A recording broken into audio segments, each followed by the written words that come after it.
My Mother, The Person and the Patient is an original podcast written and hosted by me, Fortuna Kuso.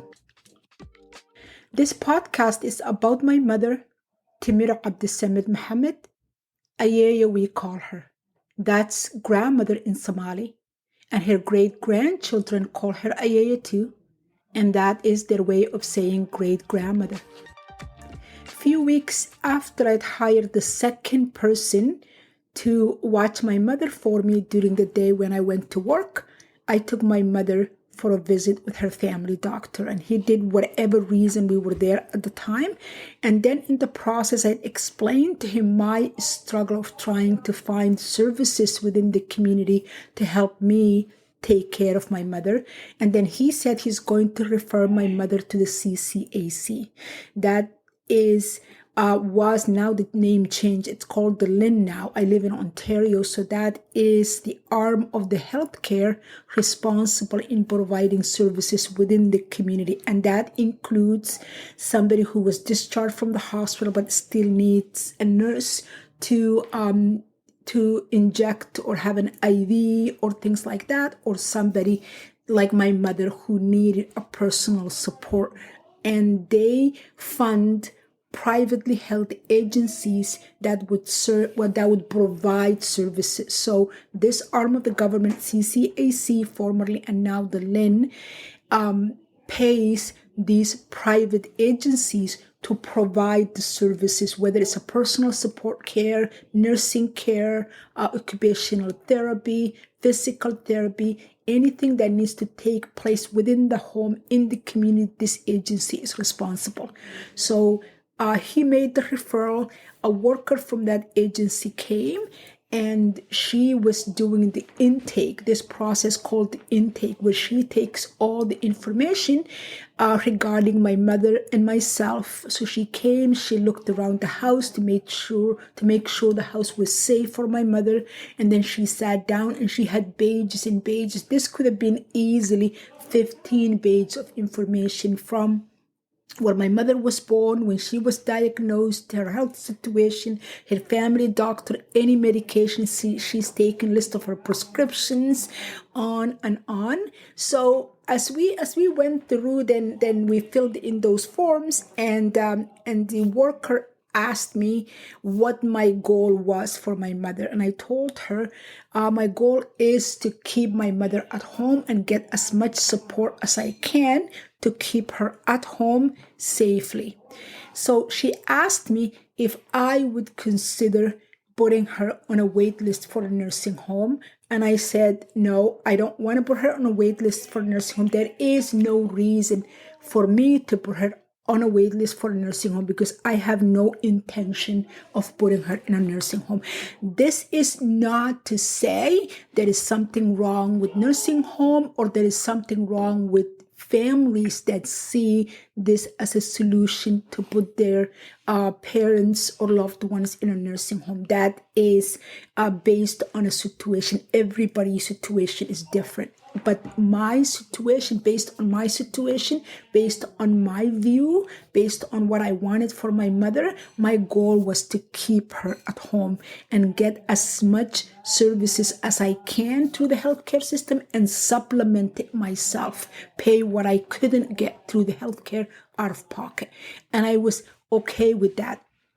But it seemed as though the worker that came, and I don't really want to include a name or put anybody out, but the worker that came really struggled the concept of me not wanting to put my mother's name on a wait list. So she said, you realize if you decide 6 months down the road, you cannot provide the care your mother needs in the home, then there will be a wait. You won't be able to call me next day and say, I need a bed in a nursing home, and then we'll find you the bed, right? So if you put your mother's name on the list now, it's possible, depending on the location you choose, the wait could be a year, could be 6 months, whatever. So it's a time. It's not something that you would ask for today and get in tomorrow. So she explained to me that, And I appreciated her explaining to me that that there is a weight in this process. And I understood that intellectually, and I told her, I understand what you're telling me, and I really appreciate your warning, but I am not going to put my mother in a home. But I said, I'm just having this intake to see as much help as I could get so I can plan my situation and find services that I pay out of pocket, whatever it is that I cannot get paid, because I am not expecting. If anything, I understand how overtaxed the system is, right? Because anytime you go to the emergency, which thank God I didn't need to go that much, that you know how overtaxed the system is, and whether it's the hospital or the family doctor's office or the one provided in the community, there is only so much resources and the system is overtaxed. I understand that, but I was hoping the system would understand where I'm coming from, that I had no desire to put my mother's name on a wait list for a nursing home. And please do not mistake this of me saying, I'm a better person than everybody else. I'm keeping my mother at home. But that was my decision to do it. And then within that 1 hour, I think it must have taken more than an hour. It could have been even 2 hours. It was really, really long. Like the questions, some of them repeated for no particular reason. And then she'd asked and if I had power of attorney that covered both her finances and her health. So I gave her a copy of that. So within that intake, she'd asked me 3 times or 4 times if I was 100% sure that I didn't want to put my mother's name on a wait list. She could not understand I wasn't going to put my mother's name on a wait list. And I, at the end, told her, I have really a well-paying job that I don't want to leave unless I reach the retirement age. But I would rather quit my job than put my mother on a nursing home. So that's how determined I would quit my job than put my mother in a nursing home. That's what I told her. That's what stopped her. Then she said, all I can offer you based on your mother's situation, and your situation is 14 hours a week paid by the healthcare, which is 1 hour in the morning, 1 hour in the afternoon. Those 2 hours cannot be combined, cannot be put together. They have to be stand alone, each one of them. So you can use 1 in the morning. So I said, okay, great. I'll use 1 in the morning to help me give her breakfast, because by then my mother wasn't eating, wasn't remembering, wasn't realizing she was hungry. So you had to put the food in front of her and make sure she ate her meal. And she even needed a reminder to eat. Like every bite, you'll have to remind her to eat again. So I had somebody coming in the morning, giving her breakfast, her medication, and her morning routine, and then somebody else coming in midday doing lunch and her medication and so on. And then I had somebody that I paid out of pocket to be there from 8 o'clock. So this person comes 7 to 8, gives her breakfast and all that. And then with the shower, brushing her teeth and all that, all those remindings. Another person comes in at lunchtime. And then I had somebody who was staying with her for the rest of the day. That was the outcome for filling in the intake with the community care access. But the challenge that came with getting services and support for my mother only got more complicated. I found out the intake was the easy part, and getting services for my mother would get more difficult as her situation deteriorated. When you listen to how we arrived at my mother's diagnosis and what followed, it's so easy to see her just as the patient, to see her as nothing more than the disease that reduced her to shell of her old self. But I want to also to tell you about my mother, the person, the fierce woman that told her stories unapologetically, celebrating the beautiful parts and harsh realities equally.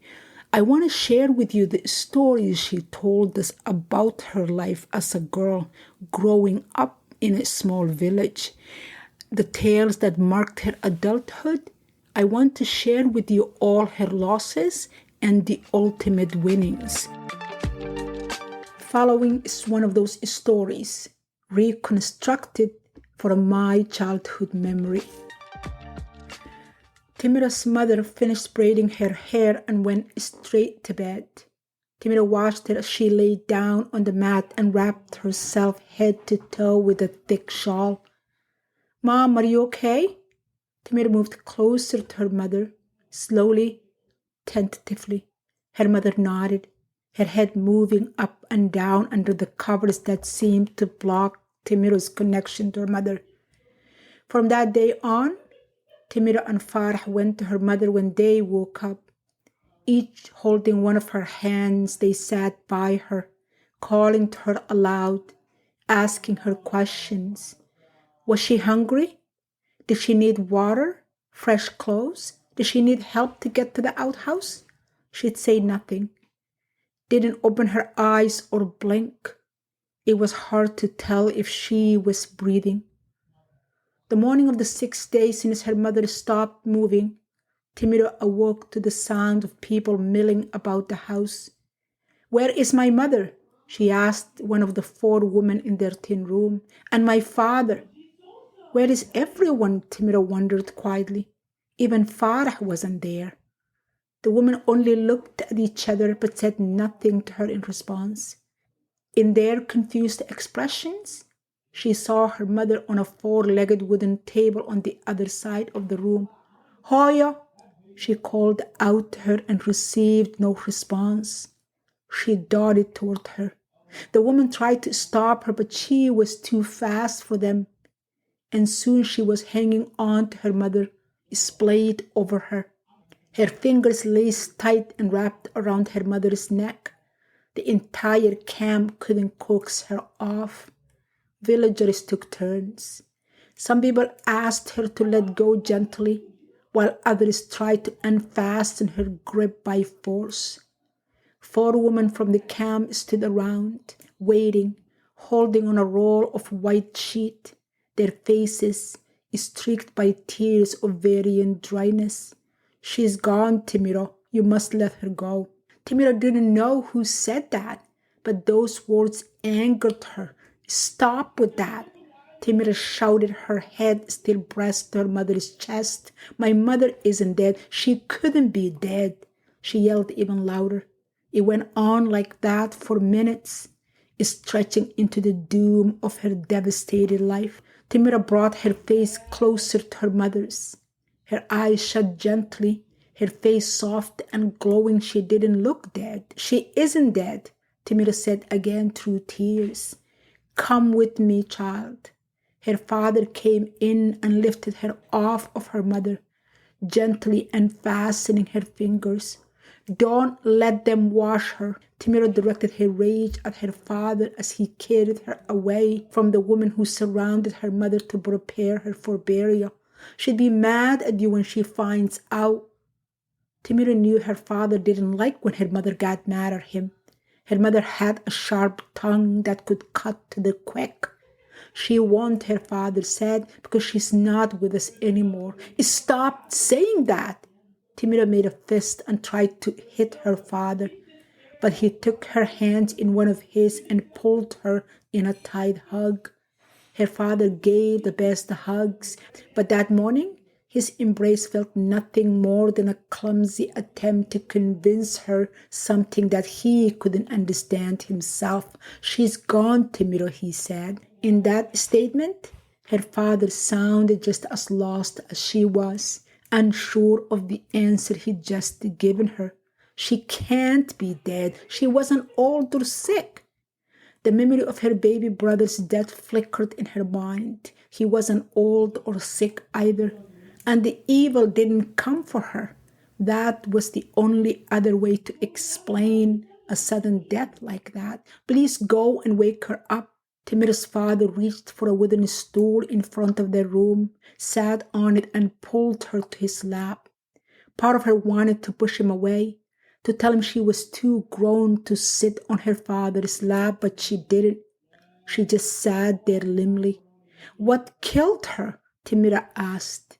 To her, every death had a reason: old age, illness, childbirth, or the evil that took Isaac. With her mother, there was none of that. Your mother died from a broken heart, her father said. A broken heart? She'd never heard such a disease before. Your brother's loss was too much for her. Timira's father choked on the last two words of that sentence, and her heart couldn't take it. How about us? The question must have sounded too harsh to her father because he flinched. No room for us in her heart? I didn't say that. A sob left his lips and he covered his mouth with his hand to stop more from following. Your brother's death made her sad. And Farah and I are alive. That couldn't make her happy? Timira didn't wait for her father to justify what she saw as an abandonment. And you don't count? For the second time in as many weeks, Timira, her father, and her brother sat under that tree for the 7-day mourning period. People came to tell them how sorry they were for their loss, and they brought food. But she knew they came to gaze upon her cursed family. How would such a double loss come upon them unless they were cursed? Timira hated sitting there while others watched them with those condemning eyes. The questions of how and why her mother died swirled around her family like the drought dust that pushed them out of their village. What did she do to go so fast? One woman asked another not far from where Timira and her family sat. I don't know, but it must have been painless, for no screams were heard, another one responded. To leave such young children behind? The first woman said, as if she were speaking to Timira's mother, telling her not to die and leave your husband alone with such great responsibility. Did that mean Timira's mother had control over her death? Timira asked that question quietly, the words remaining in her head. Was it possible for Timira to die at will for losing her mother?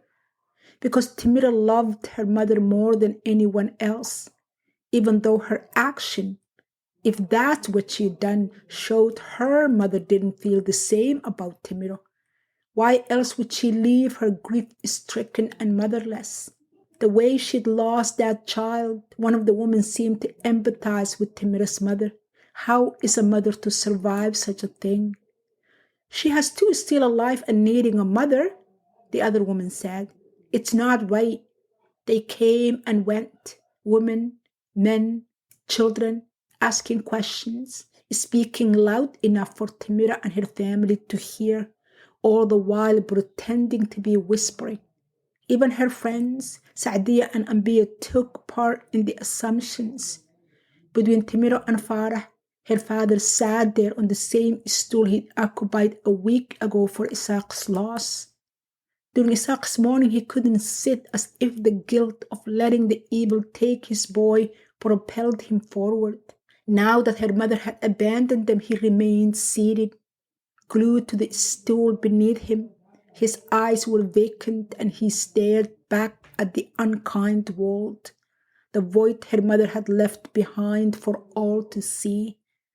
Timira didn't realize this until much later, that her father didn't comprehend the loss, not then and not ever. If there is anything we could do to help, as if they were reading from a script, each person made such a statement upon leaving, just ask. Turn back time. Bring my brother and mother back. Timira almost shrieked at them. She wanted to bolt, to get away from them, leave the shade under the tree as her mother had done.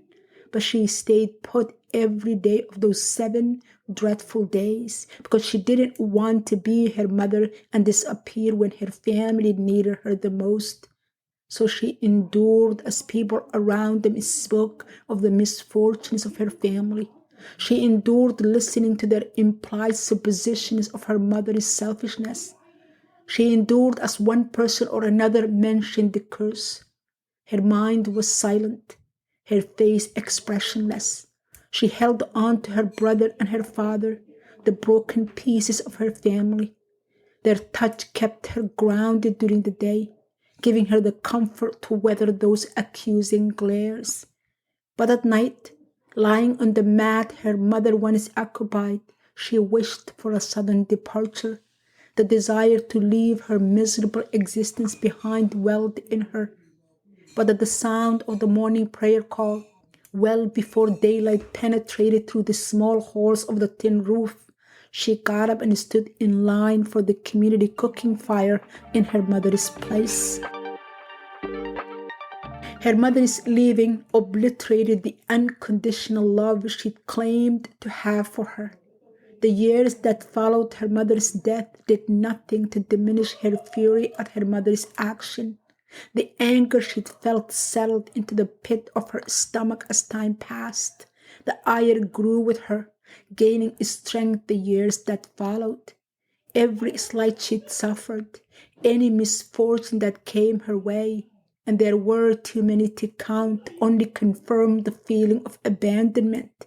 She learned a lesson of unworthiness at 12, a lesson that threatened to last a lifetime if she let it. It clattered loudly with every breath she drew. Every sight she beheld announced her unlovable presence, loud and clear. If her mother couldn't love her enough to stay, how could she expect others to love her? Only she wouldn't say any of it aloud, not to others who judged her mother in death just as they were in life, not to her father or brother, for she feared burdening them with the pain in the hollow of her being. Even as a child, she knew they couldn't handle knowing how she'd felt. I think it's best if we leave. The elder brought the idea 10 days after Timur's mother's death, before it's too late. It's too late for my family. Her father didn't spend any time in pleasantries. People are frightened about, the elder's sentence trailed off, about the things that could happen to them. Timur's father finished the sentence for the elder, like my family's tragedy. You must come with us. The elder spoke to her father with a comforting tone. We won't abandon you. Not until I know why they killed my child. Take the 2 you have away from here and leave without knowing? Timur's father asked. I won't. We have to leave, the elder said. My wife is beside herself with worry, and it's not only her. Everyone is scared. Go without me. I am sorry, the elder apologized. I can't leave you here with the little ones. I won't go until I know, not after I'd lost half my family. If the elder expected Timur's father to change his mind, he didn't get it. Not until they answered to the charges. We came together, it's proper we leave together. The elder wrung his hands. Only others are demanding we go at once. He stopped and walked toward the tin room he'd shared with his family.